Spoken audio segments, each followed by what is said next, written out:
Hey guys, and welcome back to this channel. In this video I'll be showing you guys how you can export video as like GIFs in CapCut, GIFs, GIFs, whatever you want to call it.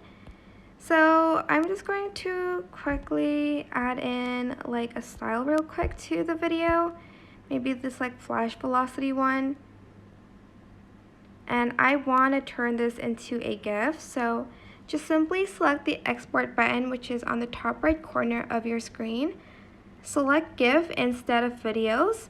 So you have like these other options, but you will need CapCut Pro for this. So I'm just going to select the standard one, and I'm going to select save to device.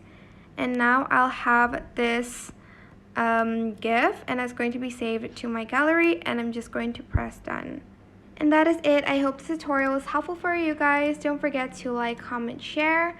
Also subscribe to this channel if you haven't done that already. If you have any more questions, just leave it in the comment section down below, and I will try my best to answer them all for you guys. And if you found this video helpful, please click the thanks button above the description box down below. Thank you so much for watching. Bye!